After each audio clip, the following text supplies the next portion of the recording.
mengenalkan diri. Sebab di sana tak ada yang mengenal, apalagi peduli.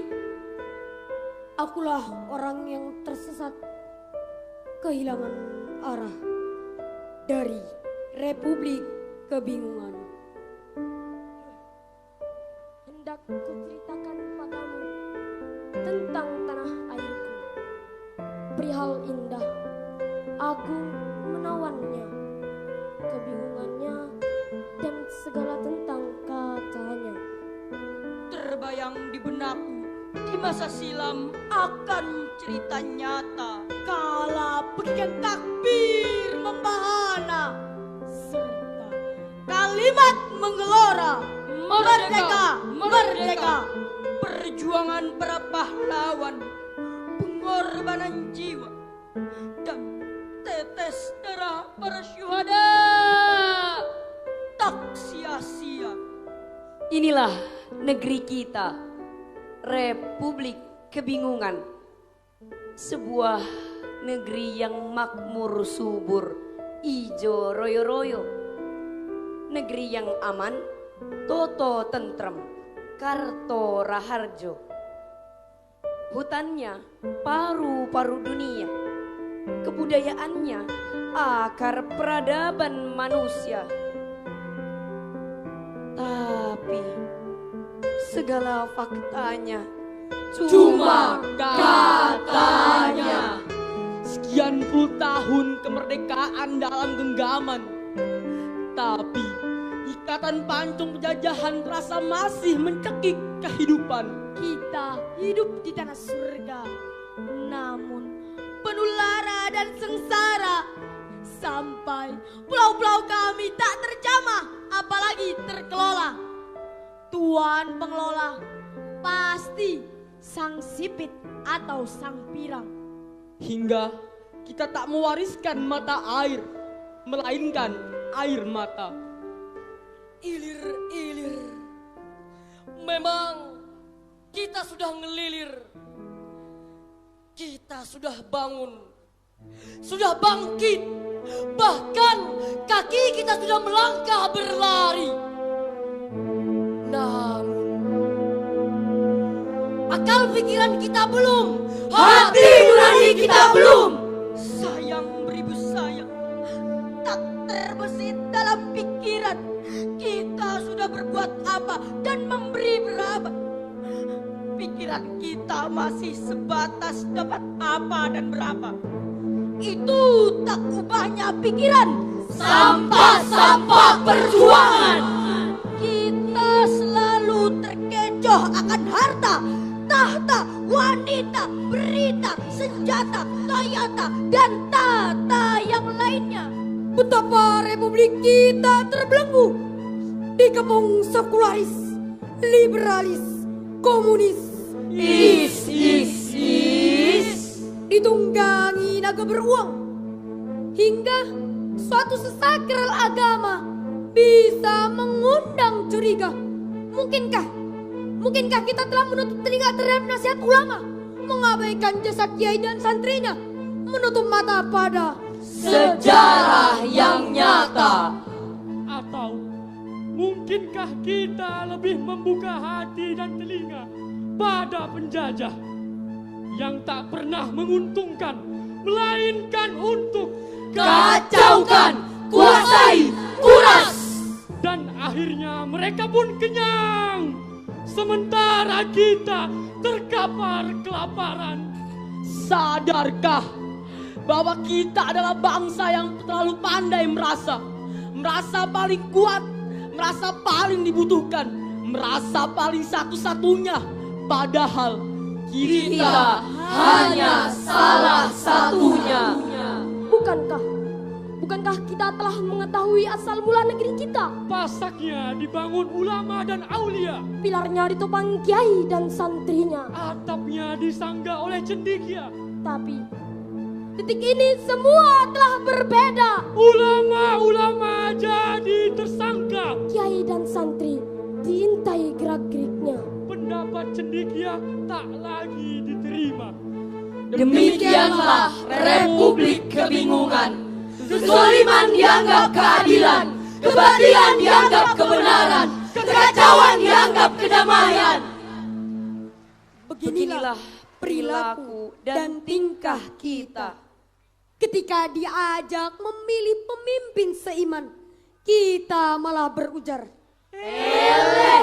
Yang penting makan, bukan iman.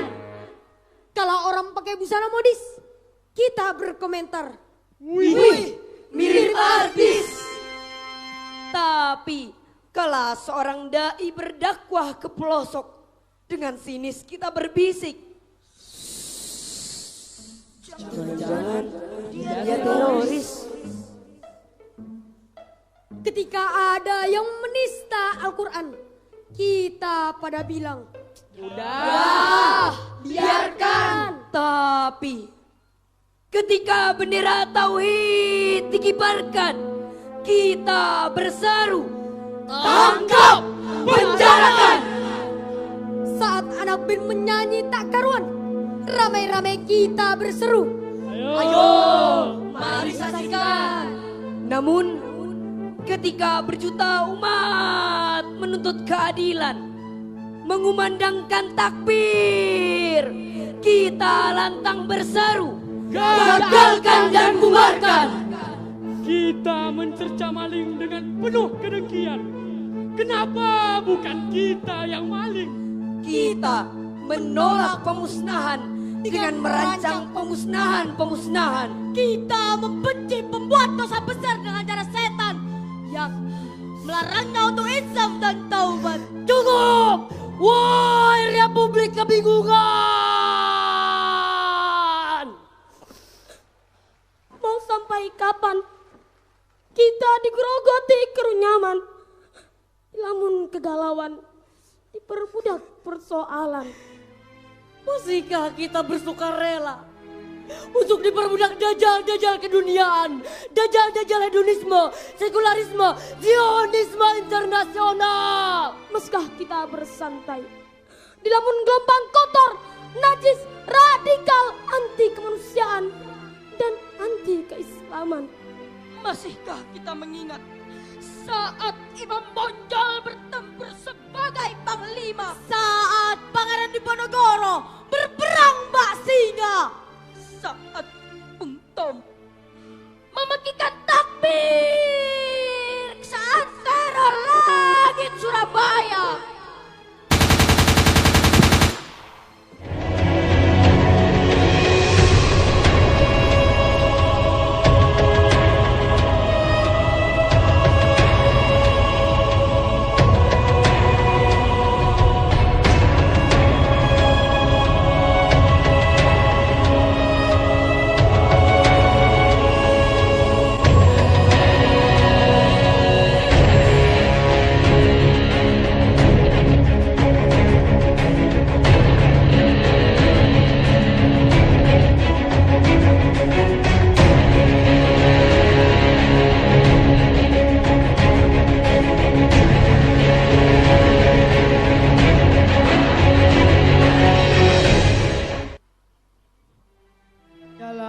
Republik aman, tentram, yang melekat dengan Islam. Untung ada Islam yang bersamanya rakyat tak takut apapun kecuali murka Allah, pun tak berharap kecuali ridho Allah. Untung ada pesantren yang dari rahimnya muncul embrio generasi yang mampu menginspirasi bangsa agar senantiasa melawan segala bentuk penjajah dan penjajahan. Untung ada pesantren yang bersinar sebagai lentera hakiki untuk menerangi seluruh negeri. Itulah pesantren, pelita nan cerah yang mencerdaskan kehidupan bangsa, berdiri tegak mengemban amanatul ilmi wal ulama, juga selalu setia dan tak pernah jemu menjaga ikramul ilmi wal ulama. Wahai bangsa kebingungan, saatnya bagi kita untuk membuka mata, membuka hati, membuka pikiran, agar tak seperti orang bermata satu di kerumunan orang buta. Wahai bangsa kebingungan, Ingatlah, camkanlah, di atas hanya Allah, di bawah hanya tanah. bahwa jasad kita melekat dengan bumi, tapi jiwa kita harus berhubungan dengan yang ada di arus. Wahai bangsa kebingungan, kita harus kembali padanya. Hidup mati kita harus Bismillah. Fillah. billah Ma'allah, Minallah. Ilallah. Lillah. Allah. sehingga asa kita bukan sekedar asa, cita kita bukan sekedar cita. Republik Kebingungan, engkaulah Sebenar-benar penggalan Firdaus di muka bumi ini. Ya ayyatuhan nafsul mutmainnah, irji'i ila rabbiki radiyatan mardiyah, fadkhuli fi ibadi wadkhuli jannati.